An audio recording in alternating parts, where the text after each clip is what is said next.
IAS ఐపీఎస్లు అంతమందిని దేశ చరిత్రలోనే ఏ రాష్ట్రంలోనూ కూడా ఇంత అధ్వానంగా పక్కన కూర్చోబెట్టాల. టీచర్లు వాళ్ళందరూ టైంకి రావాలన్న యాప్లన్నీనేమో తీసేస్తారంట. ఐఏఎస్లు ఐపీఎస్లు పర్యవేక్షించాల్సిన వాళ్ళనేమో ఖాళీ కూర్చోబెట్టి పొద్దున సాయం దాకా అక్కడ కూర్చోబెట్టి మళ్ళీ సంతకం పెట్టి వెళ్ళాలంట. ఇది తమాషాగా ఉంది. ఎంత రివర్స్ గేమా, రివర్స్ పాలన ఏం జరుగుతోంది? వెంకటరెడ్డి గారు చెప్పండి, ఏంటి మీకు స్వతంత్రం ఉన్నట్లా పోయినట్లా? సార్, నిన్న 78వ స్వాతంత్ర దినోత్సవం చేసుకున్నాం భారతదేశం మొత్తం.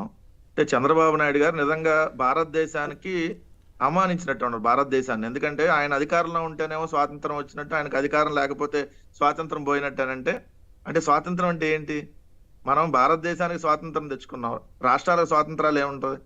మనం భారతదేశానికి స్వాతంత్రం తెచ్చుకొని 78వ సంవత్సర స్వాతంత్ర వేడుకలు జరుపుకుంటా ఉంటే ఆయన స్వాతంత్రం పోయింది, మళ్ళీ ఇప్పుడు కొత్తగా స్వాతంత్రం వచ్చింది అంటే ఆయన అధికారంలో ఉన్నప్పుడు స్వాతంత్రం ఉన్నట్టు అనమాట. ఆయన అధికారంలో లేకపోతే స్వాతంత్రం పోయినట్టు ఈ రాష్ట్ర ప్రజలందరికీ. అంటే ఇంకా పిచ్చి పీక్ స్టేజ్కి వెళ్ళి ఏది పడితే అది మాట్లాడుతున్నట్టుగా కనపడతా ఉంది. ఇప్పుడు ఐఏఎస్ అధికారులు, ఐపీఎస్ అధికారులు ఏమో సార్, సామాన్య ప్రజానికం నుంచి అఖిల భారత సర్వీస్ అధికారుల దాకా ఎవరిని వదలకుండా దాడులు చేయటం, లేకపోతే అవమానాలకు గురి చేయటం, అవహేళనకు గురి చేయటం, లేదంటే వాళ్ళని రకరకాలుగా టార్చర్ పెట్టడం, వేధించటం, ఇవన్నీ జరుగుతూ ఉంటే నిజంగా ప్రజానికానికి స్వాతంత్రం పోయినట్టు. ఆంధ్రప్రదేశ్ రాష్ట్రంలో ఉన్నటువంటి 5 కోట్ల మంది ఆంధ్రప్రదేశ్ రాష్ట్ర ప్రజల్లో ఈరోజు తెలుగుదేశం పార్టీ కార్యకర్తల్లో కూడా అనుకుంటున్నటువంటి పరిస్థితి ఏంటో, అధికారం వస్తే ఈ విధమైనటువంటి దాడులు చేస్తున్నారు అని చెప్పి కొంతమంది నిజంగా గ్రామీణ స్థాయిలో కూడా అందరూ చేయట్లేదు సార్ దాడులు. కొన్ని చోట్ల జరుగుతున్నటువంటి దగ్గర జరుగుతా ఉన్నాయి, కొన్ని చోట్ల ఎక్కడైతే లేవో అక్కడ వాళ్ళందరూ అనుకుంటున్నటువంటి పరిస్థితి. సో అంటే స్వాతంత్రం నిజంగా రాష్ట్ర ప్రజానికానికి వచ్చినటువంటి స్వాతంత్రాన్ని హరించినట్టుగా ఈరోజు మనం భావించాలి. లేకపోతే ఏంటి సార్, 10 మంది ఐఏఎస్లు, 23 మంది ఐపీఎస్ అధికారులని రౌడీ షీటర్ల కంటే దారుణంగా ట్రీట్ చేస్తుంది ఆంధ్రప్రదేశ్ రాష్ట్ర ప్రభుత్వం. ఒక రౌడీ షీటరు పొద్దున వచ్చి సంతకం పెట్టి మళ్ళీ సాయంత్రం వెళ్ళేటప్పుడు సంతకం పెట్టి వెళ్ళాలి, పొద్దున సాయం దాకా పోలీస్ స్టేషన్ లో కూర్చోవాలన్నట్టుగా డీజీపీ ఆఫీస్ లో కూర్చోవాలని అంటే ఏంటి? అంటే ఒక రౌడీ షీటర్ లాగా మీరు ఐఏఎస్ ఐపీఎస్ ట్రీట్ చేస్తున్నారా? వాళ్ళని కూడా ఈ విధంగా ట్రీట్ చేయరు సార్, అంతకంటే దారుణంగా ట్రీట్ చేస్తా ఉన్నారు. సో ఈ రోజు సామాన్య ప్రజానికం నుంచి మొత్తం అన్ని రకాల వర్గాల ప్రజల స్వాతంత్రాన్ని చంద్రబాబు నాయుడు గారి ప్రభుత్వం ఈ 2 నెలలుగా హరించింది. అదే విధానాన్ని కొనసాగిస్తామని చెప్పి మరొకసారి స్వాతంత్ర దినోత్సవం సందర్భంగా చంద్రబాబు నాయుడు గారు చెప్పకనే చెప్తా ఉన్నారు. ఇది నిజంగా ఆటవిక రాజ్యం సార్. రాబందులో పరిపాలన కూడా ఈ విధంగా ఉంది. రాబందులో రాజ్యం అంటాం కదా, అంతకంటే దారుణంగా పరిపాలిస్తా ఉన్నారు చంద్రబాబు నాయుడు గారు ఈ 2 నెలల్లో మనం చూసాం. దాని తర్వాత ఇంకొక అంశం వచ్చేటప్పటికి అన్నా క్యాంటీన్ల అంశం. అన్నా క్యాంటీన్ సార్, ఇప్పుడు పేదవాడికి ఇంటింటికి వెళ్ళి రేషన్ అందిస్తే పేదవాడు వండుకుంటాడు, శుభ్రంగా 3 పూట్ల వాళ్ళు వండుకొని తింటారు ఇంట్లో అన్నది మనం జరుగుతున్నటువంటి అంశం. ఎక్కడో ఒక క్యాంటీన్ పెడతాం, మీరు ఆ నియోజకవర్గం మొత్తం వచ్చి అక్కడ తినంటే ఎవరు వచ్చి తినాలి? దాన్ని మళ్ళీ అన్నా క్యాంటీన్లు ఏమో మీరు టెండర్లు ఇచ్చామని చెప్తారు, హరే రామ సంస్థ వరకు, మళ్ళీ ఇప్పుడు చందాలు వసూలు చేస్తామని అంటారు. మీ ఎవరన్నా చావైనా అక్కడంట బోర్డు పెడతారంట, ఈ రోజు దాత పలానా వాళ్ళు చనిపోయారు, వాళ్ళు అందుకని డొనేషన్ ఇచ్చారు, వచ్చి మీరు చావు భోజనం తినేళ్ళండి. లేదంటే పలానా పుట్టినరోజు పెట్టుకోనుకోండి, పలానా పుట్టినరోజు పలానా వాళ్ళు వాళ్ళ స్పాన్సర్ చేస్తున్నారు, మీరు వచ్చి ఫ్రీగా తినేళ్ళండి.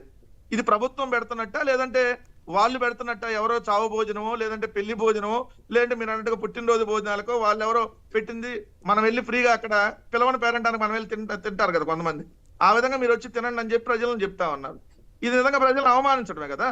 నిజంగా మీరు ప్రభుత్వం తరపున పెట్టాలి అని అనుకుంటే అది మీరు ప్రభుత్వం తరపున మీరు పెట్టండి, అంతే తప్ప ఎవరో మీరు వచ్చి ఇదిగో పలానా చావా ఇక్కడికి వచ్చి ఎంతమందికి పెడతారు, ఇక్కడ మీకు పలానా బోర్డు మీద రాస్తాం, ఇవాళ పలానా వాళ్ళు చనిపోయారు, ఇవాళ వాళ్ళ పెదకర్మ సందర్భంగా మీకు భోజనం పెడుతున్నాం, లేదంటే పలానా వాళ్ళ పుట్టినరోజు సందర్భంగా మీకు భోజనం పెడతాం, వచ్చి తినిపోండి. ఏది రోడ్ల మీద పోయే పలానా వాళ్ళ సందర్భంగా వచ్చి తినిపోండి అని అంటే మరి వాళ్ళని అవమానించినట్టే కదా. నిజంగా మీరు ప్రభుత్వం తరపున పెడితే అది ప్రభుత్వం తరపున పెట్టాలి, ఇట్లాంటి చేయకూడదు. ఇంకొక అంశం స్పష్టంగా నిన్న పవన్ కళ్యాణ్ గారు మీరు వీడియోలో ప్లే చేశారు సార్. ఎంత దారుణం అంటే అసలు ఎప్పుడు జరిగింది సుగాలి ప్రీతి అంశం?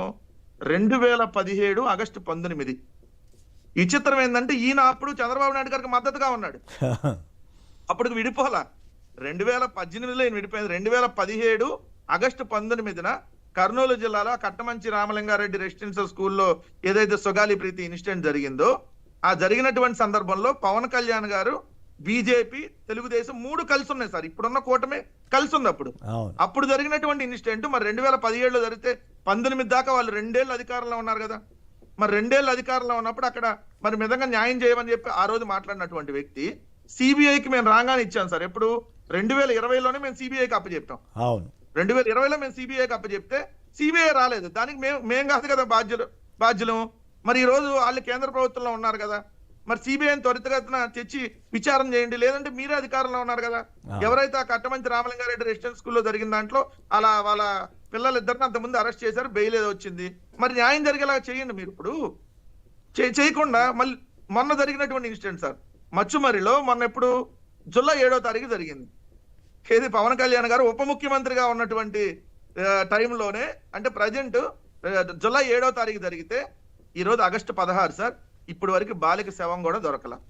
కానీ దాన్ని కూడా జగన్మోహన్ రెడ్డి గారి ప్రభుత్వంలో జరిగినట్టుగా అబద్ధాలని మరి అసలు రాసిచ్చే వాళ్ళని ఎట్లా రాసిస్తున్నారో అర్థం కావట్లేదు. అంటే వీళ్ళని బకరాలు చేయడానికి బఫూన్లు చేయడానికి రాసిస్తున్నట్టు ఉంది స్క్రిప్ట్. ఎందుకంటే ఆయన చూసి చదువుతున్నాడు, అవన్నీ చూసి చదువుతుంటే ఆ రాసిచ్చిన వాళ్ళు ఇదిగో పవన్ కళ్యాణ్ వీళ్ళందరినీ ఈ విధంగా చేయడానికి రాసిస్తున్నట్టుగా ఉంది.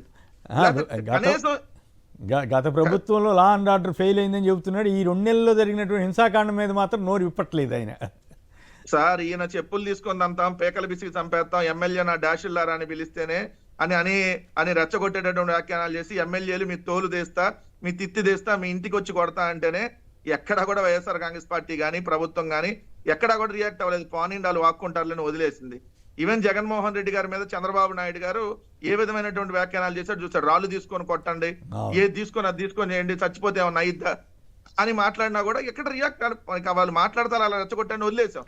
నిజంగా శాంతి భద్రతలు నిజంగా మేము ఆ రోజు ఏదైనా అటాకింగ్ ఇంకోటి చేస్తే అప్పుడు కదా శాంతి భద్రతలు ఫెయిల్ అయినాయి అని చెప్పాల్సింది. వాళ్ళంతా కాదు, చంద్రబాబు గారు పవన్ కళ్యాణ్ గారు అంత స్వాతంత్రాన్ని అనుభవించి ఈ 5 ఏళ్ళు స్వాతంత్రం లేదని చెబుతున్నారు. అది విశేషం సార్. బండి మీద ఎక్కి కూర్చొని వెళ్ళాడు, మీకు గుర్తుందో లేదో. అప్పుడు ఇప్పటంలో రోడ్లు వేస్తే ఇప్పుడు బ్రహ్మాండంగా ఉంది. అదే ఇప్పటం దగ్గర పవన్ కళ్యాణ్ గారు వెళ్ళి చూసిరండి. ఆ రోజు మీరు వ్యతిరేకించారు కదా.